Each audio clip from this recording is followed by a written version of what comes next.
Hello kitties, எனக்கு நம்ம ஜிமனோட எஃப்னா my romantic husband episode 83 தான் பார்க்க போகிறோம். So it's must imagine your self. Okay, வாங்க நம்ம வீடியோக்குள்ளே போகலாம். லாஸ்ட் எதில் முடிச்சிருந்தோம் அப்படின்னா, நீங்கள் ஒத்துக்கிறீங்களா உங்கள் அம்மாவுக்கு என்ன பிடிக்கலன்றதா? பிடிக்கலன்னா அவங்க இன்னும் உங்க கூட பழகவே இல்லையேடி. இந்த வீட்டுக்கு வந்து எண்ணி 10வது நாளில் அவங்களுக்கு ஒன்று ரொம்ப பிடிச்சி போயிடும் பாரு. நோ சார், அது நடக்க சான்ஸே இல்லை அப்படின்னு லட்டு அவளோட மனசில் நினச்சிக்கிட்டாலே தவிர்த்து, ஆனால் வெளியே சொல்ல. சரி, தேவையில்லாத பேசி எதுக்கு மூட் ஆகணும்.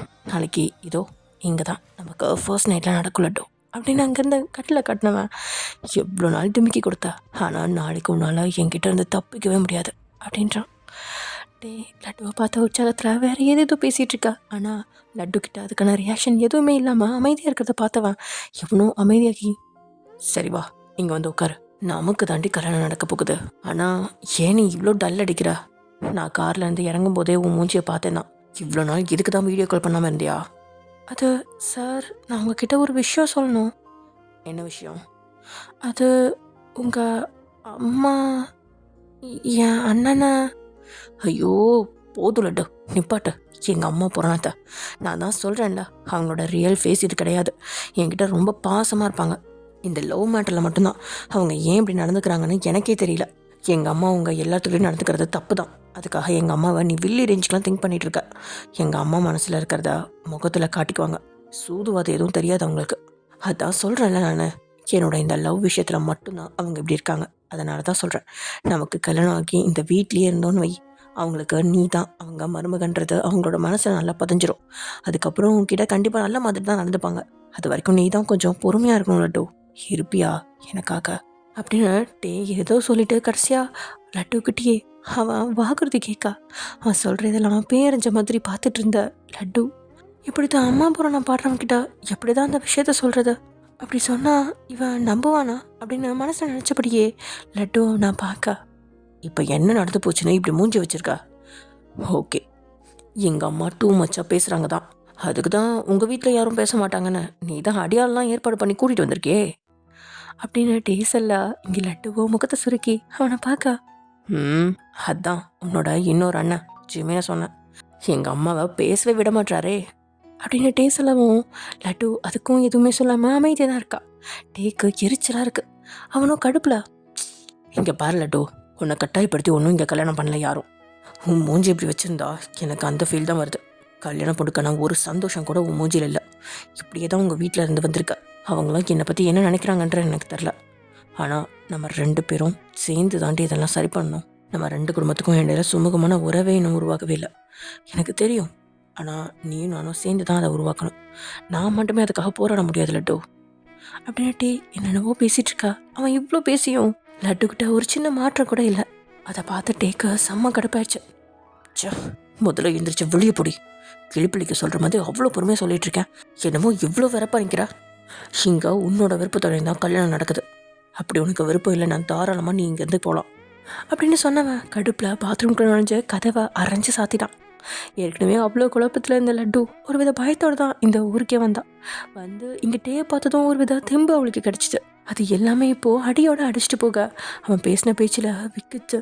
ஒரு சில நொடிகள் நின்னவ பாத்ரூம்லேருந்து அவன் வெளியே வராததை பார்த்து வேகமாக ரூம்லேருந்து வெளியே வந்துட்டான். ஏற்கனவே வீட்டில் வேற தான் அம்மா அதை இதுன்னு பேசி ப்ரெஷர் பண்ண அவன் ஆசையாக காத்திருந்தவளும் இப்படி முகத்தை தூக்கி வச்சிருக்கிறத பார்க்க சகிக்காம ஒரு வித கோவத்தில் தான் டே லட்டுக்கிட்ட அப்படி பேசிட்டு பாத்ரூம்குள்ள நுழைஞ்சிருந்தான். நுழைஞ்சவன் தன்னையே கண்ட்ரோல் பண்ணி காம்டவுன்னு தனக்குள்ளேயே சொன்னவன், ஐயோ என்ன காரியம் பண்ணிட்டான். ஏற்கனவே பயந்திருந்தவள இன்னும் நான் பயமுறுத்திட்டேன் அப்படின்னு தலையில் அடிச்சவன் வேகமாக கதவை திறந்த லட்டு அது அப்படின்னு அவன் பேச வரும்போதே அவனோட ரூம் திறந்திருக்கா. அவனும் தன்னுடைய பெட்டில் பொத்துன்னு உட்காந்துட்டான். ஆமாம், அவன் ரூமில் இருந்து வெளியே வந்த லட்டுவோ கண்களில் நீர் துளிக்கா அங்கே யாருக்கும் தெரியாமல் ஒரு தூணில் சாஞ்சு அடுக்க ஆரம்பிச்சிட்டான். ஏன்னா அவளால் அதுக்கு மேலே முடியல. அவளுக்கு தெரிஞ்ச உண்மையாக யார்கிட்டையும் சொல்ல முடியாமல் தத்தளிச்சிட்ருக்கா. இந்த விஷயத்த டேக்கிட்டு தான் சொல்லணும்னு இவ்வளோ நாளும் அவனை நேரில் சந்திக்கிற இந்த சந்தர்ப்பத்திற்காக காத்துட்டு இருந்தான். ஆனால் அவனும் தன்னுடைய தாயை விக்லி அப்படின்னு சொல்கிறவன் கிட்ட எப்படி நம்ம இந்த விஷயத்த சொல்கிறது? அப்படி சொன்னால் தன்னையும் தவறாக தானே நினச்சிருவான் அப்படின்ற குழப்பத்தில் இருக்கா. இப்போ டே அவகிட்ட நடந்துக்கிட்டது அவளுக்கு 100க்கு 100 ஆமாம், கண்டிப்பாக அவன் நம்மளை தப்பாக தான் நினச்சிப்பான் அப்படிங்கிறதே அவளுக்கு சொல்லாமல் சொல்லிடுச்சு. கண்களில் வழியிற நீரை துடைக்க கூட முடியாமல் கலங்கி நின்னவளுக்கு என்ன செய்கிறது, என்ன பேசுறது, தன்னை சுற்றி நடக்கிறது அப்படின்னு ஒன்றுமே புரியாமல் நின்றுட்டுருக்கா. ஒன்றே ஒன்று மட்டும் அவன் மனசில் அடிக்கடி தோண்டிட்டு இருக்கு. நம்ம ரொம்ப அவசரப்பட்டோமோ அப்படிங்கிற அந்த விஷயம் மட்டும்தான்.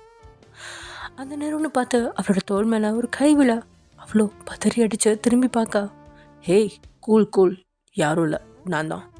என்னாச்சு, எதுக்கு இப்படி அழுதுட்ருக்கா? அது ஒன்றும் இல்லை, கண்ணில் தூசி அப்படின்னு லட்டு வேகமாக தன்னுடைய கண்ணை துடைக்கா. லட்சுஸ்ரீ, என்ன நடந்துச்சுன்னு உங்ககிட்ட கேட்டேன் அப்படின்னு ஜிமின் அழுத்தமாக கேட்கா. அது சார். நான் உனக்கு சாரா? அண்ணன். ஆமாம், அது அண்ணா ஒன்றும் இல்லை. ஒன்றும் இல்லாமல் தான் இப்படி தனியாக வந்து அழுதுட்ருக்கியா? இங்கே பாரு, நீ ஏதோ ஒரு விஷயத்த மறைக்கிற, கரெக்டா? அவ்வளோ பட்டு நிமிந்து ஜிமினை பார்க்கா. எனக்கு தெரியும், ஆனால் நான் உன்கிட்ட கேட்க மாட்டேன். நீ ஏன் என்கிட்ட சொன்னால் அது உனக்கு நல்லது. ஏன்னா அது ரொம்ப இம்பார்ட்டண்ட் மேட்டராக இருக்கிற பட்சத்தில் அதை நீ ஒருத்தர்கிட்ட ஷேர் பண்ணி தான் ஆகணும். இப்போ கூட சொல்கிறேன், உனக்கு எந்த வகையில் ஹெல்ப் தேவைப்பட்டாலும் நீ என்கிட்ட சொல்லலாம். எனக்கு தெரியும் என்ன நடக்குது, என்ன நடந்துட்டுருக்கு, எல்லோரும் எப்படி இருக்காங்க அப்படின்றது. உனக்கு சப்போர்ட்டாக நான் இருக்கேன். உனக்கு இன்னும் டைம் இருக்கு லட்சோ. நீ என்ன முடிவு எடுத்தாலும் நான் உனக்கு ஹெல்ப் பண்ணுறேன் அப்படின்னு ஜிமின் சொல்கிறான். ஜிமின் இப்படி பேசினதுமே லட்சோ அவனை கழக்கமாக பார்க்க, நீ ஒன்றும் ஒரி பண்ணிக்காத, ஓகேவா? மற்றவங்க என்ன நினைப்பாங்க, எல்லாரும் என்ன நினைப்பாங்கன்றதெல்லாம் யோசிக்கிறத விட்டுட்டு உன் மனசுக்கு என்ன சரியோ அதை தாராளமாக பண்ண. ஒரு சில விஷயங்களில் நீ அவசரப்பட்டிருக்கலாம், அது எல்லாத்துக்கும் சேர்த்து தான் சொல்கிறேன். நீ என்ன முடிவெடுத்தாலும் அதுக்கு நான் துணையாக இருப்பேன். ஸோ இப்படி முதல்ல கண்ணை கசக்கிறத விடு. பொண்ணுங்க எப்போவுமே ஸ்ட்ராங்காக தான் இருக்கணும். நம்ம வீக்காக இருந்தால் எதிரில் இருக்கிறவங்க ஈஸியாக நம்மளை அழ வச்சிடுவாங்க. கண்டிப்பாக அதுக்கு நீ இடம் கொடுக்கவே கூடாது. வாழ்க்கையில் நீ இன்னும் எவ்வளோ பார்க்க வேண்டியது இருக்குது. இப்போவே உடஞ்சி அழுக ஆரம்பித்தா வாழ்க்கை ஃபுல்லாக அழுதுட்டு தான் இருக்கணும். ஸ்ட்ராங்காக நின்று எதிர்த்து போராடு. உனக்கு பிடிச்சதுக்காக நீ என்ன வேணாலும் பண்ணலாம். உனக்கு ஒரு விஷயம் பிடிச்சிருந்துச்சுன்னா மற்றவங்கள பற்றி நீ யோசிக்க வேண்டிய அவசியமே இல்லை, புரிஞ்சுதா? உண்மையில் ஜிமினோட பேச்சு அந்த நேரத்தில் லக்ஷுவுக்கு அப்படி ஒரு தெம்பை தான் கொடுத்துச்சு. அப்போ அதுக்கு வேகமாக தலையாட்ட, வாயை திறந்து சொல்லு, இப்படி தலையாட்டினா தலையாட்டி பொம்மையாகவே இருக்க வேண்டியதான். சரி அண்ணா, நீங்கள் சொல்கிறத நான் ஏற்றுக்கிறேன். குட் அப்படின்னு அவகிட்ட சொன்னவன், சரி வா போகலாம். எங்கே அப்படிங்கிற மாதிரி அவனை பார்க்க, என்ன இப்படி பார்க்குற, நாளைக்கு உனக்கு தானே கல்யாணம், மண்டபத்துக்கு போகலான்னு சொன்னேன். அதை கேட்டதும் லட்ச முகத்தில் புன்னகை மலர ஒரு வித புது தெம்போட அவள் ராகவ் பின்னாடி நடந்து போகிறான். இங்கே தான் ரூமில் இருந்து வெளியே வந்துட்டே லட்டுவை தேடினபடியே ஹாலுக்கு வர, என்னடா யாரை தேடிட்டு இருக்க, ரொம்ப நேரமாக இங்கேயே உலாவிட்டு இருக்க? அது அப்பா லக்ஷு வீட்டில் இருந்து வந்தாங்கல்ல. ஆமாம், அதுங்க எல்லாரும் கொஞ்சம் நேரத்துக்கு முன்னாடி தான் கிளம்பி மண்டபத்துக்கு போனாங்க. என்ன ஆச்சரியமாக இருக்குது, உங்ககிட்ட ஒன்றுமே சொல்லையா? இல்லை சொன்னாங்க தான், ஆனால் முக்கியமான வேலையாக இருந்ததால் அவங்க கிளம்புறதுக்குள்ளே வந்துடலான்னு பார்த்தேன். ஆனால் அதுக்குள்ளே கிளம்பிட்டாங்க. சரி, அம்மா எங்க? உங்கள் அம்மா கிட்ட தான் கடைசியாக அந்த பொண்ணு எல்லாம் பேசிகிட்டு இருந்துச்சு. அதுக்கப்புறம் கிளம்பிட்டாங்க. உங்கள் அம்மா இன்னும் ரூமை விட்டு வெளியே வரலடா. யார் பேசினாங்க? அது எல்லாருமே சொல்லிட்டு போனாங்கடா. அப்படியா அப்படின்னு தனக்குள்ளேயே முணங்கினவன் எல்லாமே சொதப்பிடுச்சு. என் மேலே ரொம்ப கோவமாக இருக்காளா? அவளை நான் எப்படி சமாதானப்படுத்த போகிறேனோ கடவுளே அப்படின்னு நினச்சிட்டே. சரிப்பா, அப்போ நானும் மண்டபத்துக்கு கிளம்புறேன். என்னாச்சு, எதுவும் பிரச்சனை இல்லையே? உன் மூஞ்சியே சரியில்லை. ஒரு பிரச்சனையும் இல்லைப்பா, நான் கிளம்பவா? உன்னை தனியாக அனுப்ப முடியாதுடா, இரு உங்கள் மாமாவையும் கூட அனுப்பி வைக்கிறேன். நீங்களும் கிளம்பி வரலாம்ல, இங்கே என்ன பண்ணிகிட்ருக்கீங்க? எங்களுக்கும் இங்கே என்னடா வேலை, லக்கேஜ் எல்லாம் இருக்குல்ல, அதை தூக்கிட்டு வரணும், அவ்வளோதான். நம்ம வீட்டு சடங்கு சம்பிரதாயம் தான் தெரியுமே உனக்கு, ஏகப்பட்டது இருக்குது, அது எல்லாத்துக்கும் ஒன்றா எடுத்துகிட்டு வரணும்ல. சரிப்பா, நீங்கள் பொறுமையாக வாங்க, என்னால் அவ்வளோ பொறுமையெல்லாம் இங்கே காத்திருக்க முடியாது அப்படின்னு சொன்னபடியே டே வாசலுக்கு போக அவன் பின்னாடியே அவனோட மாமாவை அனுப்பிவிட்டாங்க. தென் டேயோட அப்பா அவரோட ரூமுக்கு போய் பார்க்க அங்கே சீதாவோ கல்யாணத்துக்குரிய ஒரு சின்ன சிரிப்பு கூட இல்லாமல் ஏதோ பேய் அடித்த மாதிரி உட்காந்துட்ருக்காங்க. கொஞ்ச நேரம் முன்னாடி ஜிமின் கூட படியிலேருந்து இறங்கின லட்சுவோ சுற்றி முற்றி பார்க்க எல்லோரும் அங்கங்கே நின்று பேசினபடி தான் இருக்காங்க. இவங்களை யாருமே கவனித்த மாதிரி தெரில. இதுதான் சரியான சமயம் அப்படின்னு ஜிமினை திரும்பி பார்த்து, லட்டு அண்ணா, நான் சார் அம்மா கிட்டே பேசணும் அப்படின்னு சொல்ல, உண்மையில முதல்ல ஜிமினுக்கு சரியாக தான் கேட்டுச்சா அப்படின்னு ஒரு சந்தேகம். என்ன சொன்ன அப்படின்னு மறுபடியும் கேட்கா. நான் சார் அம்மா சீதா இருக்காங்கல்ல, அவங்கக்கிட்ட பேசணும். ஓ சரி, போய் பேசு. யாரோ வராமல் பார்த்துக்கிறீங்களாண்ணா? அவளை நிமிர்ந்து பார்த்து புன்னகையோட தலையாட்டா, கண்களை மூடி பெரிய மூச்சுக்களை எடுத்து விட்டவா. இவ்வளோ நேரம் சுற்றி பார்த்ததில் அவரோட ரூம் எங்கே இருக்குது அப்படின்னு ஆல்ரெடி தெரிஞ்சுதான் வச்சுருந்தா. அதனால் இந்த ரூம் கதவை அவள் தட்ட, அட உள்ளே வாங்க யார் அப்படின்னு சீதாவோட குரலில் அவ்வளோ தோரணையாக உள்ளே நுழைஞ்ச லட்சுவோ நிறுத்தி நிதானமாக சீதாவை மேலேருந்து கீழ் வரைக்கும் பார்க்க முதல்ல சீதாவால் நம்பவே முடியல. உள்ளே நுழைஞ்ச தோரணையில் அமர்ந்திருந்தவங்க அப்படியே எழுந்து நின்றுட்டாங்க. அதுக்கப்புறம் லட்சுவை பார்த்த பார்வையில் ஒரு நொடி அவங்க வாயடிச்சு தான் போயிட்டாங்க. அதுக்கப்புறம் ஏய் இங்கே என்ன பண்ணுற, நீ எதுக்கு இங்கே வந்த? உங்ககிட்ட கொஞ்சம் பேச வேண்டியது இருக்கு மாமியாரே, அதுக்கு தான் வந்தேன். நீ என்ன என்கிட்ட அப்படின்னு அவங்க எதோ பேச வர அதுக்குள்ளே குறுக்கிட்ட லட்சு, ரொம்ப பயப்படாதீங்க, உங்களை பற்றி உங்கள் பையன்கிட்ட போட்டெல்லாம் கொடுக்க மாட்டேன். என்ன மிரட்டுறியா? வாட்? நான் எதுக்கு மிரட்ட போகிறேன்? நீ அப்படியே சொன்னாலும் என் பையன் நம்பிடுவான் பாரு. அதே தான் நானும் நினச்சேன். ஆனால் நான் சொன்னதுக்கப்புறம் உங்கள் நிலைமையை நினச்சி எனக்கு ரொம்ப பரிதாபமாக இருந்துச்சு. ஸோ நான் எதை பற்றியும் மூச்சு விடலையே. உனக்கு என்னடி தகுதி இருக்கு என்னோட ரூமுக்கெல்லாம் வர? முதல்ல வெளியே போ அப்படின்னு அவன் பேசினதையே தாங்க முடியாமல் அவங்க ஏதோ தத்து பித்துன்னு கத்த. ரிலாக்ஸ், இவ்வளோ ப்ரெஷர் நீங்கள் ஆக வேண்டிய அவசியமே இல்லை. ஓகே, உங்களுக்கு என்ன பிடிக்கல அவ்வளோதானே? அப்புறம் முறைச்ச வண்ணமே அவளை பார்த்துட்ருக்க. எனக்கும் தெரியும், ஆனால் என்னோடய கேள்விகளுக்கெல்லாம் உங்களால் பதில் சொல்ல முடியுமா? நீ யார் என்ன கேள்வி கேட்க? நான் உங்களோட மருமக மாமியாரே. நீ எந்த காலத்துலையும் என்னோட மருமகளாக வரவே முடியாது. அப்படியா? So sad. ஆனால் இந்த தாலிக்கு என்ன அர்த்தம் அப்படின்னு அவள் கழுத்தில் போட்டிருந்த அந்த செயின் எடுத்து காட்ட அவரோ விக்கித்து தான் போய் நிற்கிறாங்க. சரி விடுங்க, இதுக்கு ஒரு அர்த்தமும் இல்லைன்னே வச்சுக்கலாமா? அது எப்படி வைக்க முடியும்? தாலின்றது எவ்வளோ புனிதமானது, அதுவும் கைகளால் அது அவன் கழுத்தில் ஏறி இருக்கு அப்படின்னா அது அவன் கட்டின தாலி தான். இவளுடைய கணவன் அவன் தான். இதை யாராலுமே மாற்ற முடியாது இவங்க வழக்கப்படி. ஆனாலும் மனசை ஏற்றுக்காம சண்டித்தனம் பண்ண வார்த்தைகளால் லட்சுவை குத்தி கிளறி அவளை பயமுறுத்தி இந்த கல்யாணத்தை நடக்க விடாமல் செய்கிறது தான் அவங்களோட முதல் நோக்கமே அப்படிங்கிறத லட்சு கொஞ்சம் லேட்டாக தான் புரிஞ்சுக்கிட்டு இருந்தா. ஆமாம், இப்போது ஜிமின் பேசினதுல தான் அவளுக்கு இந்த விஷயமே புரிஞ்சுது. முதல்ல டேயோட அம்மா ரொம்பவே கொடூரமானவங்க, தான் வீட்டில் உள்ளவங்களுக்கு அவங்களால ஆபத்து எதுவும் வந்துருமோ அப்படின்னு நினச்சாதான். ஆனால் அவன் நினைப்பு எந்த அளவுக்கு இருந்துச்சு அப்படின்னா தான் வீட்டில் உள்ளவங்களோட உயிரை எடுத்துகிற அளவுக்கு இருக்கிறாங்களோ அப்படின்னு தான் பயந்துட்டு இருந்தா. ஆனால் நடந்த விஷயங்கள் எல்லாத்தையும் ஒரு போட்டு பார்த்தவளுக்கு அவங்களோட உள்நோக்கம் கொஞ்சம் தெளிவாயிடுச்சு. ஆமாம், அவங்களோட நோக்கம் ஒன்று தான், தன்னை பயமுறுத்துறதுக்காக தான் வீட்டில் உள்ளவங்கள பகடக்காயாக பயன்படுத்தியிருக்காங்க. ஏனோ இது புரிஞ்சு சீதா கிட்ட நேருக்கு நேராக போய் அப்படி என்ன பிரச்சனை அப்படின்னு கேட்டே ஆகணும் அப்படின்ற உந்துதல் என இதோ ஜிம்மின் பாதுகாப்பில் சீதா ரூமில் உள்ளே நுழைஞ்சிருக்கா லட்சு. சீதாவுக்கு இப்படி தைரியமாக வந்து பேசுகிறத சுத்தமாக ஏற்றுக்கவே முடியல. முதல் சந்திப்புலேயே அவள் பயந்தவா அப்படின்னு யோசிச்சவங்க அதை வச்சு அவளை அடிக்க நினச்சாங்க. ஆனால் இப்படி வந்து நிற்கிறவளை பார்த்து அவங்களுக்கும் ஒன்றுமே புரியல. தன்னுடைய பிளான் எல்லாமே சொதப்பல் அப்படிங்கிற மாதிரி இருக்குது சீதாவோட எண்ணம். இப்போ சரி சொல்லுங்கள், என்ன பிரச்சனை உங்களுக்கு? என்னடி நல்லவ மாதிரி வந்து பேசுகிற? நான் நல்லவளா கெட்டவளான்னு எனக்கு தெரியாது, ஆனால் என் மனசாட்சிக்கு நான் துரோகம் பண்ண மாட்டேன். உங்களுக்கு ஏன் என்ன பிடிக்க மாட்டேங்குது? நானும் டேயும் செய்கிறதுல உங்களுக்கு அப்படி என்ன கஷ்டம்? உங்களுக்கு ஒரே ஒரு பையன் தான் இருக்காரு, அந்த பையனோட ஆசையை நிறைவேற்றி வைக்கணும்னு ஏன் நீங்கள் நினைக்க மாட்டேங்கிறீங்க? உங்களை விட நான் ஏழ்மையாக இருந்துட்டு போகிறேன், உங்ககிட்ட இல்லாத காசா? இல்லை, கல்யாணம் பண்ணி வந்ததுக்கப்புறம் இங்கே இருக்க காசையெல்லாம் எடுத்துகிட்டு போய் நான் எங்கள் அம்மா வீட்டில் தான் கொடுக்க போகிறேண்ணா. எனக்கு இன்றைக்கி தெரிஞ்சாகணும். இதெல்லாம் உன்கிட்ட நல்லா சொல்லிகிட்டு இருக்க முடியாது, அதெல்லாம் எங்கள் பாரம்பரியத்தில் ஊறி போன விஷயம். அதை உங்கள் பையனுக்காக கூட நீங்கள் மாற்றிக்க மாட்டிங்களா? என் பையன் இப்போ காதல் மயக்கத்தில் இருக்கான். இந்த நேரத்தில் அவனுக்கு நாட்டு நடப்பெல்லாம் என்னால் சொல்லி புரிய வைக்க முடியாது, சொன்னாலும் புரிஞ்சுக்கிற நிலமையில அவன் கிடையாது. அப்போ அவர் எடுத்துருக்கிற முடிவு கண்டிப்பாக ஃப்யூச்சரில் தப்பான முடிவாக அவனுக்கே தோணும். ஏன்னா எங்கள் பாரம்பரியம் அப்படி. ஆனால் உன்னால் அப்படி இருக்க முடியாது. வாழ்நாள் முழுக்க என் பையனுக்கு அவமானத்தை மட்டும்தான் உன்னால் தர முடியும். பார்க்குறவங்க எல்லாம் அந்த வீட்டில் பொண்ணு எடுத்தவங்களா அப்படின்னு எங்களை கேவலமாக தான் பார்ப்பாங்க. அதனால தான் இந்த கல்யாணத்தை நிப்பாட்டணும்னு நினைக்கிறேன். என் பையன் காதல் மயக்கத்தில் இருக்கிறதுனால அவன்கிட்ட என்னால் சொல்லி புரிய வைக்க முடியல. அட்லீஸ்ட் நீயாவது புரிஞ்சுக்கிட்டு விலகி போயிடுவேன்னு பார்த்தேன். ஆனால் இப்படி நீ என் எதிரில் வந்து நிற்கும்போது உங்ககிட்ட இனி நான் என்ன பேசுகிறதுன்னு எனக்கு தெரில. அப்போ உங்கள் பையனோட ஆசை கனவு இதெல்லாமே நீ என்ன லூஸா? நான் தான் சொல்கிறேன்ல, எல்லாமே கொஞ்ச நாள் தான். அப்படின்னா உங்கள் பையன் என் மேலே வச்சுருக்க காதல் உண்மையானது இல்லைன்னு நீங்கள் சொல்கிறீங்களா? இது அந்தந்த வயசில் வர இன்ஃபாக்சுவேஷன் நீங்கள் சொல்கிறீங்க, கரெக்டு தானே? அதுதான் நானும் சொல்கிறேன், கரெக்டு தான். இப்போ உங்கள் பையனுக்கு இந்த கல்யாணம் நடக்கலைன்னா உங்கள் பையன் ரொம்ப சந்தோஷப்படுவாரா? கவலைப்படுவான் தான், நான் இல்லைன்னு சொல்லலை. ஆனால் என்னால் என் பையனை சரி பண்ண முடியும், அதுக்கு உன்னோட ஒத்துழைப்பும் எனக்கு தேவை. புரியல, நீ ஒரு மாதம் இல்லை ஒரு 2 மாதம் அவன்கிட்ட நீ பேசாமல் இருக்கணும். பார்க்கக்கூடாது, ஃபோனில் பேசக்கூடாது, நீ எங்கே இருக்குன்னு கூட அவனுக்கு தெரியக்கூடாது. அப்படி மட்டும் 2 மாதம் இருந்துட்டேன்னா என் பையன் உன்னை மறக்கிறது அவ்வளோ ஈஸி. அவனை நான் கன்வின்ஸ் பண்ணுறதுக்கும் ஈஸியாக இருக்கும். எண்ணி 5வது மாதத்தில் என் பையன் வேற ஒரு பொண்ணு கழுத்தில் தாலி கட்டுவான்.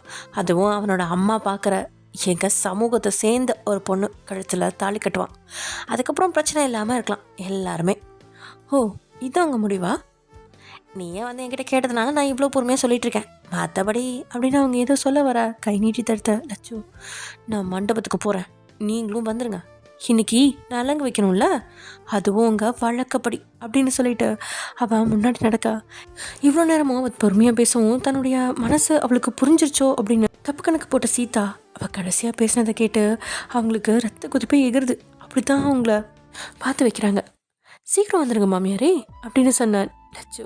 சிட்டா அந்த ரூம்லேருந்து வெளியே வர ஜிமினுக்கு அவள் உள்ள என்ன பேசினா அப்படிங்கிறது தெரியாது. ஆனால் அவன் முகத்தில் தெளிவை பார்த்தவன் குட் அப்படின்னு சொல்ல அவளும் ஜிமினை பார்த்து முருவழிச்சிட்டு மண்டபத்துக்கு போகலாமாண்ணா அப்படின்னு சொல்ல 2 பேரும் போயிட்டாங்க. எட்டே மண்டபத்துக்குள்ளே நுழைஞ்சதுலேருந்து லட்சுவை தான் வலை வீசி தேடிட்டு இருக்கான். ஆனால் அவன் கண்ணில் கூட படாமல் தனியாக இருக்கா. அவளை பற்றி மற்றவங்க கிட்ட கேட்டாலும் எந்த பதிலும் தெளிவாக இல்லை. அங்கே இருக்கா இங்கே இருக்கா அப்படின்னு சொல்கிறாங்களே தவிர அங்கே போய் பார்த்தா அவள் இருக்கிறதில்ல. இவனும் அவளுக்கு ஃபோன் மேலே ஃபோன் பண்ணிட்டான். அவள் வேணும்னே ஃபோனை சுவிட்ச் ஆஃப் பண்ணி வச்சுட்டா. பாவம் அவனும் என்ன செய்வான்? அதுக்கு மேலே அவங்க வீட்டில் உள்ளவங்க வேலை ஏவிக்கிட்டே இருக்கா. இப்போ மட்டும் நான் கல்யாணம் மாப்பிள்ளன்றது உங்கள் கண்ணுக்கெல்லாம் தெரியலல்ல அப்படின்னு மனசில் நினச்சவன் வாய்மொழியாக சொல்லலை. அப்படி இப்படின்னு எல்லா வேலையும் அவனே இழுத்து வச்சு ஒரு வழியாக செஞ்சு முடிச்சுட்டு வர அவனுக்கும் நலங்கு வைக்கிற நேரமும் வந்துருச்சு. முதல்ல மாப்பிள்ளைக்கு தான் நலங்கு வைக்கிறாங்க. வச்சுக்கிட்டே இருக்கும்பொழுது ஒரு தட்டை எடுத்து பொண்ணு வீட்டில் அண்ணா முறையில் இருந்த சரவணன் மீனாட்சி கையில் அந்த தட்டு ஒப்படைக்கப்பட அதில் இருந்த மஞ்சள் நிற புடவையும் அந்த புடவைக்கு தோதா எல்லாம் அதிலேயே இருக்கா. அதை எடுத்துகிட்டு வந்து மீனாட்சி லட்சுக்கு கொடுக்க லட்சுவோ புன்னகை மிகமாக அதை எடுத்துகிட்டு போட ஆரம்பிச்சிட்டா. மீனாட்சியோட உதவியோட ரெடியாகி லட்சுவும் டேக்கு எங்கே நலங்கு வச்சாங்களோ அதே இடத்துலையே பக்கத்துலேயே ஒரு திரை மாதிரி கட்டி இவளுக்கும் நலங்கு வைக்க தொடங்கிட்டாங்க. டேக்கு தான் ஃபுல் ஏமாற்றமாக இருக்குது. அவளை நலங்கு வைக்கிறதுக்கு முன்னாடியே பார்க்கணும், அவகிட்ட மன்னிப்பு கேட்கணும் அப்படின்னு நினச்சவன் இப்போது அவள் பக்கத்தில் தான் இருக்கா. ஆனால் பேச முடியாதனால அந்த பக்கம் லட்சுக்கும் நலங்கு வச்சது முடிச்சதுக்கப்புறம் பெரியவங்களாம் நல்லா கேட்டுக்கோங்க, உங்கள் 2 பேர்த்துக்கும் நலங்கு சடங்குலாம் முடிஞ்சு போச்சு. இனி 2 பேரும் பார்த்துக்கக்கூடாது, பேசிக்கூடாது, காலையில் கல்யாண ஹோமம் நடத்துகிற வரைக்கும் அப்படின்னு சொல்ல அது கேட்டுட்டேக்கு தான் கடுப்பாக்குது. இது என்ன முறை, எனக்கு பிடிக்கவே இல்லை அப்படின்னு மனசில் நினச்சவன் திரைக்கு உள்ளே இருந்தவளையே வெறிச்சு பார்க்குறான். பொண்ணுக்கு முக்காடு போட்டு அதுக்கப்புறம் தான் அந்த இடத்துல இருந்து அவளை அழைச்சிட்டு போக இங்கிட்டேயும் அதை பார்த்து பக்கத்தில் இருந்து தான் மாமா கிட்டா, மாமா சும்மா தானே சொன்னாங்க பார்த்துக்கக்கூடாது பேசிக்கூடாதுன்னு. டேய் என்னடா இப்படி கேட்குற, இது நம்மளோட முறைடா, கண்டிப்பாக இதை கடைப்பிடிச்சி தான் ஆகணும். இனி காலையில் தான் அந்த பொண்ணு நீ பார்க்கவே முடியும். அதுவும் மனமேடையில் பக்கத்தில் வந்து உட்காரும்போது தான் எவ்வளோ வேணுமோ பார்த்துக்கோ, என்ன பேசணுமோ பேசிக்கோ அப்படின்னு டேயோட மாமா சொல்ல அவ்வளோ நேரம்லாம் என்னால் பொறுமையாக இருக்க முடியாது அப்படின்னு மனசில் நினச்சிக்கிட்டுவேன். அதுக்கப்புறம் அப்படியே அவன் போட்டிருந்த அந்த ஒயிட் கலர் வேஷ்டிலையும் எல்லோ கலர் அந்த ஜிப்பாலையுமே விளாவிட்டுருக்கான். ஏன்னா இது வரைக்கும் நடந்ததுலேயே இந்த நலங்கு வைக்கிற சடங்கு தான் யார் மனசையும் புண்படுத்தாத அளவு நிறைவாக நடந்த மாதிரி லட்சுவோட வீட்டினர் தங்களுக்குள்ளே பேசிகிட்டு இருக்கா. அந்த மஞ்சள் நிற வண்ண புடவையில் அப்படியே மெழுகு சில மாதிரி இருந்த லட்சு அதெல்லாம் கேட்டபடியே புன்னகை முகமாக பூத்திட்டுருக்கா. பேசினபடியே எதாச்சியாக திரும்பி பார்த்த மங்களமோ கல்யாண பேச்சு ஆரம்பித்ததுலேருந்து இப்போ தான் லட்சுவே இத்தனை சந்தோஷமாக பார்த்துட்ருக்காங்க.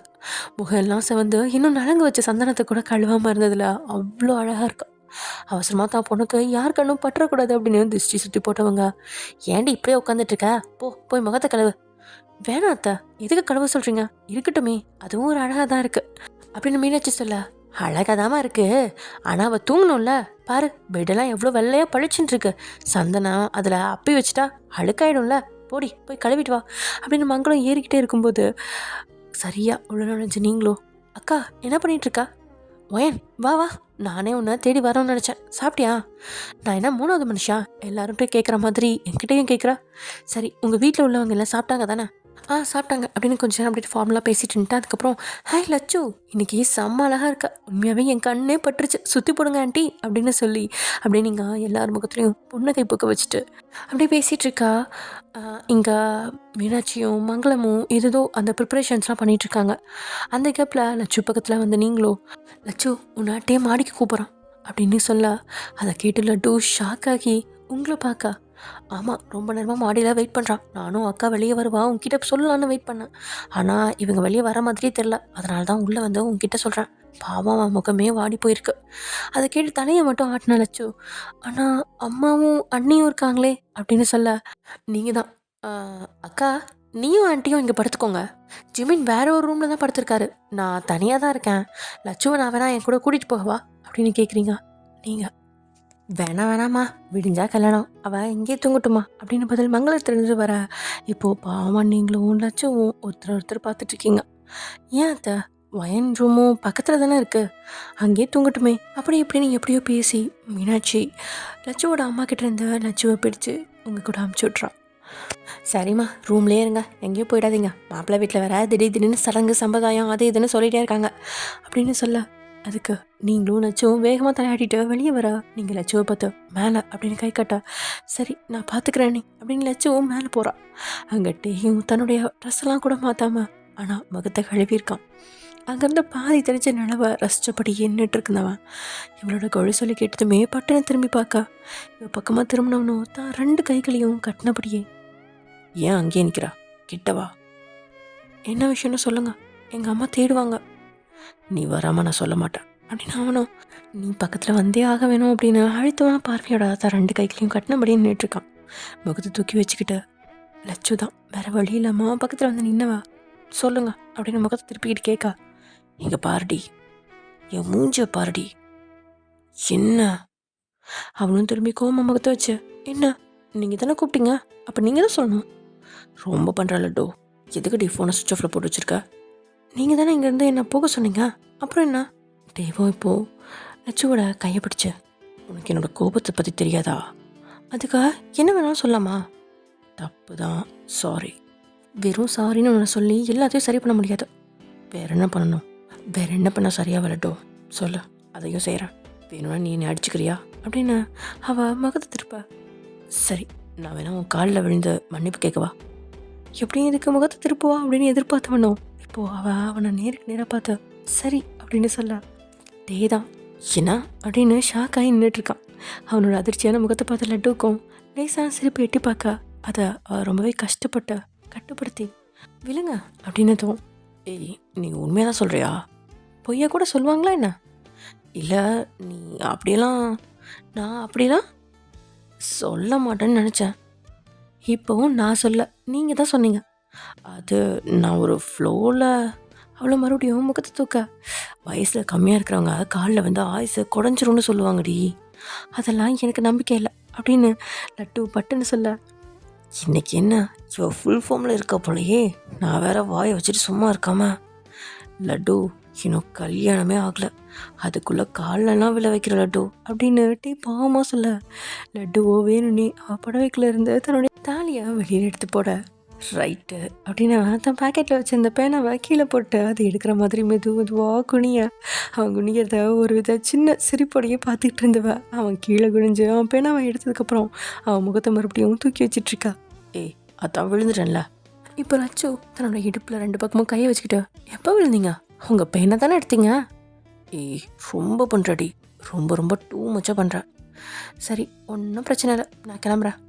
ஏய் இருடி அப்படின்னு அவன் இப்போது பகிரகமாக அவள் காலிலேயே விழ போக, அவ்வளோ பாதியிலேயே அவனை விழ விடாமல் தடுத்தவா, போதும் அப்படின்னு சொல்ல, ஒரு வேலையை தொடங்கிட்டு நான் அதை பாதியில் விட்டுற பழக்கமே எனக்கு இல்லை அப்படின்னு சொன்னவன் அவள் காலில் முழுசு விழுந்துட்டு தான் எழுந்து நிற்கிறான். அவன் முகத்துலேயோ சின்ன சிரிப்பு, நல்லா தான் சிரிக்கிறது. அதை கேட்டு அவள் சத்தம் போட்டு சிரிக்கா, அவள் சிரிப்பு அவனுக்கும் தத்திக்கிச்சு. கோபம் போயிடுச்சா கொஞ்சமா அப்படின்னு லட்டு தன்னுடைய விரல்களை சுருக்கி காட்ட, ஒட்டிங்க அப்படின்னதும் போயிடுச்சு அப்படின்னு வேகமாக சொல்கிறான். இப்போ அவளை நல்லாவே ஒட்டி நிற்கா. அவளோட ஒரு கையை பிடிச்சி உள்ளங்கையில் ஏதோ கிரிக்கிட்டு இருந்தவன், ரொம்ப பயந்துட்டேன் லட்டு. எதுக்கு, நான் உன்கிட்ட ஒன்று சொன்னால் நீ நம்பவே மாட்டேன்னு எனக்கு தெரியல. நம்ம கல்யாண விஷயம் ஆரம்பித்ததுலேருந்து ஒரு மாதிரி ரெஸ்ட்லெஸ்ஸாக ஃபீல் பண்ணுறேன். புரியல சார். அதாவது இந்த கல்யாணம் நடக்குமோ நடக்காதோ அப்படின்னு ஒவ்வொரு நிமிஷமும் உள்ளுக்குள்ளே பயம் இருந்துகிட்டே இருக்கு. அதுக்கு காரணம் உனக்கே தெரிஞ்சிருக்கும். அப்படி ரெஸ்ட்லெஸ்ஸாக இருக்கிறப்ப உன்னை பார்த்ததும் கொஞ்சம் ரிலாக்ஸாக ஃபீல் பண்ணேன். கொஞ்சம் இல்லை, நிறையவே ரிலாக்ஸாக ஃபீல் பண்ணேன். நீ என் பக்கத்தில் இருந்தால் போதும் லட்டு, எனக்கு வேறு எதுவுமே தேவையில்லை. உன்னை பார்க்குற வரைக்கும் மனசு அவ்வளோ பாரமாக அழுத்திட்டே இருந்துச்சு. என்னால் அதை வெளிப்படையாக சொல்லவும் முடியல, சொன்னாலும் யாரும் புரிஞ்சுக்கிற மாதிரி தெரியல. அப்படி உன்னை பார்த்து ஆசையாக உன் பக்கத்தில் வந்து பேசும்போது நான் எந்த விஷயத்தினால பாதிக்கப்பட்டேனோ அதே விஷயத்தை பற்றி பேசும்போது கொஞ்சம் உணர்ச்சி வசப்பட்டுட்டு நான் அப்படி பேசிட்டேன். ஆனாலும் நான் அப்படி பேசியிருக்கக்கூடாது தான். நான் எந்த அளவு ஃபீல் பண்ணுறேனோ அதே அளவு நீயும் ஃபீல் பண்ணல. அது புரியாமல் என் டென்ஷனை மட்டும் கிட்ட கொட்டிட்டேன். நீயும் கோவத்தில் இந்த கல்யாணம் வேணான்னு சொல்லிட்டு போயிடுவியோன்னு ஒரு மாதிரி மனசுக்குள்ளே பயம் வந்துச்சு. இப்போ நலங்க வைக்கிறப்போ உன்னை பார்க்குற வரைக்கும் எனக்கு உயிரே என்கிட்ட இல்லை தெரியுமா? சரி விடுங்க, இப்போ தான் எல்லாம் சரியாயிடுச்சுல. இல்லடி, இப்போவும் ஒரு மாதிரி மனசு கஷ்டமாக தான் இருக்குது. இப்போது லட்சுவோ அவனோட தோள் மேலே கையை போட்டு அப்படிலாம் எதுவும் ஆகாது, நம்ம கல்யாணம் நல்லபடியாக நடக்கும் போதுமா? உண்மையாவா? என்ன நடந்தாலும் நீ என்னை விட்டு போக மாட்டல. நீங்கள் ஏன் இப்படிலாம் பேசுகிறீங்க தெரியல, ஆனால் அவங்ககிட்ட இதெல்லாம் கேட்கணுன்னு தோணுது. என் மேலே சத்தியமா அப்படின்னு அவன் தலையில் கை வச்சு ஆரம்பிக்கும் போதே அவன் வேகமாக அவள் கையை பிடிச்ச அவன் தலையில் கையை வச்சுட்டு இப்போ சொல்லு அப்படின்னு சொல்ல, அவளும் புன்னகையோட உங்கள் மேலே சத்தியமா நாளைக்கு நீங்கள் என் கழுத்தில் தாலி கட்டுவீங்க போதுமா? ஃபீலிங் பெட்டர் அப்படின்னு சொல்லவும் அவளும் அவன் கண்களை பார்த்துட்ருக்கா. அவனும் அவளை உச்சியிலேருந்து உள்ளங்கால் வரைக்கும் பார்த்தா. இன்னைக்கு ரொம்ப அழகாக இருக்குடி. இப்போ தான் உன்னை ரசிச்சே பார்க்குறேன். நலங்கு வைக்கிறப்ப கூட ஸ்க்ரீன் போட்டதுனால என்னால் ஒன்று பார்க்கவே முடியல. ஆக்சுவலாக சார், இப்போ கூட நம்ம மீட் பண்ணிக்க கூடாது. ஐயர் சொன்னது ஞாபகம் இல்லையா? அவங்க 1000 சொல்லுவாங்கடி, அதெல்லாம் நம்மளால் ஃபாலோ பண்ண முடியுமா? என் பொண்டாட்டியை விட்டு என்னால் கொஞ்சம் நேரம் கூட தள்ளி இருக்க முடியாது அப்படின்னு சொன்னவன் இப்போது அவளோட இடம் மேலே தன் கையை போட்டு இருக்கிக்கா. அவ்வளோ கண்டுக்காதபடியே அமைதியாக அவன் தோள் மேலே சாயா. ஆனால் அவனோட விரல்களோ மெதுவாக இப்போது அவள் வெற்றியை தேடி கண்டுபிடிக்கா. உடனே லட்சுவோ அவனோட கையை பிடிச்ச, சரி போதும் விடுங்க, அம்மா தேடுவாங்க, நான் கீழே போகிறேன். லட்டு, உனக்கு கொஞ்சம் கூட என்னை பார்த்தா பாவமாகவே இல்லையா? சார், காலையில் முகூர்த்தம் ஞாபகம் இருக்கா இல்லையா? அதெல்லாம் ஞாபகம் இருக்குது. அப்புறம் இப்போ விட்டால் தானே கொஞ்சம் நேரமாக தூங்கி எழுந்திரிக்க முடியும். இன்னும் கொஞ்சம் நேரம் என் பக்கத்துலேயே இருடி அப்படின்னு சொன்னவன் இப்போது அவள் வெற்றிடையில் தான் விரல்களை பதிக்கா. சரி, அந்த காலேஜ் இன்டர்வியூ என்னாச்சு அப்படின்னு அவன்கிட்ட பேச்சு கொடுக்க. செலக்ட் ஆகிட்டேன். உனக்கு காலேஜ் ஸ்டார்ட் ஆகும்போது நானும் ஜாயின் பண்ணுற மாதிரி தான் இருக்கும். எவ்வளோ சேலரிலாம் கேட்க மாட்டியா? அது தெரிஞ்சு நான் என்ன பண்ண போகிறேன் சார்? ஏன்னா நீ தானே நம்ம குடும்பத்தை நடத்த போகிற, அப்போ இதெல்லாம் நீ தானே தெரிஞ்சுக்கணும். சார், என்னாலலாம் முடியாது. நான் இந்த மேனேஜ்மெண்ட்டை பார்க்கவே வரமாட்டேன். நீங்கள் தான் எவ்வளோ அழகாக மேனேஜ் பண்ணுறீங்க என்னையவே. அதே மாதிரி நம்ம ஃபேமிலியும் நீங்கள் தான் மேனேஜ் பண்ணணும். இவ்வளோ அழகாக பேசினா நான் என்னடி பண்ணுவேன் அப்படின்னு இப்போது அவள் எதிர்பார்க்காத நேரத்தில் அவளோட கண்ணத்தில் கிஸ் பண்ணான். அவளோ திரும்பி அவனை முறைக்க பார்க்க, ஆனால் அதுக்கு மாறா அவள் முகமும் வெக்கத்தில் சிவக்குது. விடுங்க அப்படின்னு அவன் கையை இடையிலேருந்து விலக்கி விட்டவா. நான் போகிறேன் அப்படின்னு போக அந்த நேரம் அப்படின்னு பார்த்தா திடீர்னு வானம் பலமாக இடிச்சு சத்தத்தோட மண்ணில் அடிக்க அவ்வளோ பயத்தில் வேகமாக அவன் ஹார்ட்டில் வந்து தஞ்சம் புகுந்துட்டான். டெய்மே அப்படி ஒரு இடியாக எதிர்பார்க்கல. இடி இடிச்சு மின்னல் அடிச்ச நொடி நேரத்தில் படப்படன்னு பெரிய பெரிய மழை துளிகள் பூமியில் விழுந்து அவங்க 2 பேர்த்தையும் தொப்பலாம் நினச்சிருச்சு. அவனும் இடி சுத்தம் அடங்கினதுமே அவளை பத்திரமா தான் கை வளைவுகளை கொண்டு வந்து அங்கேருந்து போக பார்த்தவன் இந்த மாடியிலேயே ஒரு ரூம் இருக்கவும் அந்த ரூம் கதவை திறந்து உள்ளே போக சரியாக அந்த நேரம்னு பார்த்து உங்ககிட்ட இருந்து டேக்கு கால் வருது. தான் பேக்கெட்லேருந்து ஃபோனை எடுத்து பண்ணுவேன். ஹலோ சொல்லுவையன். என்ன சொல்லணும்? எவ்வளோ நேரம் ஆச்சு? அனுப்பி விட்டுறாவளா? திடீர்னு அவங்க அம்மா வந்து என் பொண்ணு எங்கன்னு கேட்டேன், நான் என்னடா பண்ணுவேன்? வயன், நாங்களும் இங்கே பக்கத்தில் தான் இருக்கோம். அப்படியே அவங்க அம்மா வந்து கேட்டாலும் மாப்பிள்ளை வந்து கூட்டிகிட்டு போயிருக்காருன்னு சொல்ல. டேய், என்னை கூத்து விட பார்க்காத. இதுக்கு தான் அப்போவே முடியாதுன்னு சொன்னேன். அதை இதை பேசி கெஞ்சி உன் காயத்தை சாதிச்சுட்டு இப்போ தெனாவட்ட பேசுறியா? அடிச்சி அப்படிலாம் இல்லடி, உண்மையாகவே இங்கே பக்கத்து ரூமில் தான் இருக்கோம். நீ மட்டும் யாராவது வந்தால் ஒரு மிஸ்டு கால் மட்டும் கூட, நான் அவளை அனுப்பி விடுறேன் போதுமா? என்னமோ பண்ண, ஆனால் சீக்கிரம் அனுப்பிவிடு அப்படின்னு நீங்களும் கத்திட்டு ஃபோனை வச்சதுமே காதை குறைஞ்சவன் எதிரில் இருந்தவங்களை பார்க்க அப்போ தான் நீங்கள் அங்கேருந்த லைட் சுவிட்ச் ஆன் பண்ணுறீங்க.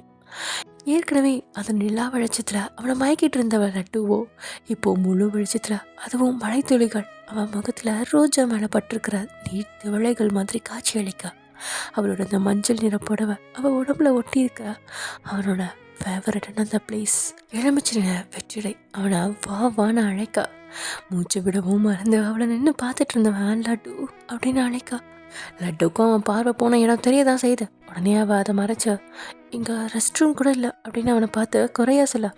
இப்போ எதுக்கு ரெஸ்ட் ரூம்? 2 பேரும் எப்படி இருக்கும்? ஃபுல்லாக நனைஞ்சு போயாச்சு. சரி, வயனண்ணே என்ன சொன்னாங்க? மழை வருது, சீக்கிரம் அனுப்பிவிட சொன்னாங்களா? மண்டபத்துக்குள்ளே மழை வருது தெரியாது லட்டு, எல்லாரும் தூங்கிட்டு இருப்பாங்க. இடி சத்தம் கேட்டிருக்கும் தானே சார்? அப்படின்னு அவளை அப்படியே நெருங்க. சார் என்ன பண்ணுறீங்க? தள்ளி போங்க. லட்டு, உனக்கு ஞாபகம் இருக்கா? ஒவ்வொரு தடவையும் நம்மளோட லவ் டெவலப் பண்ணதே இந்த மழையால தான் அப்படின்னுட்டே ஒரு மார்க்கமாக சொல்லிட்டே அப்படி லட்சுக்கிட்ட வர. சார் உங்கள் பார்வையே சரியில்லை அப்படின்றா. என்னோட பார்வைலாம் நல்லா தான் இருக்கு, உன் பார்வை தான் சரியில்லை. என்ன? ஆமாம், நான் தான் பொண்ணாடின்ற உரிமையோட உன்னை பார்க்குறேன். நீ ஏதோ மூணாவது மனுஷனை பார்க்குற மாதிரி இல்லை பார்க்குற. சார் விடிஞ்சா கல்யாணம். ஆமாம் லட்டு, விடிஞ்சா கல்யாணம். அதுக்கு முன்னாடி ஒரு ரிகர்சல் பார்க்கலாமா? ஏற்கனவே நிறையா ரிகர்சல் பார்த்தாச்சு சார், தள்ளுங்க. புள்ள பூச்சி மாதிரி இருந்த உனக்கெல்லாம் கொடுக்க முளைச்சிருச்சு இல்லடி.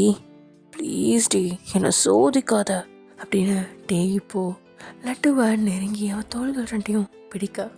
ஐயோ உங்கள் அம்மா வந்துட போகிறாங்க சார். என்ன மிரட்டுறியாண்ணா? சீரியஸாக சொல்கிறேன். அது உங்களை யார் வந்தாலும் எனக்கு பிரச்சனை இல்லை. அப்படியா? ஆமாம் அப்படின்னு அவனோட கை இப்போ அவள் கை ரெண்டையும் பிடிச்சிக்க. லட்டு அப்படியே லட்டு மாதிரியே இருக்கடி, கடிச்சு சாப்பிடவா? அவகிட்ட பதில் எதுவும் இல்லை. தன்னோட உதட்டை கடிச்ச வெக்கத்தோடையே அவனை பார்க்க. அது என்னோட ப்ராப்பர்ட்டி, அதை எதுக்கு இப்போ கடிக்கிற அப்படின்னு டே சொல்லிட்டு இருக்கா.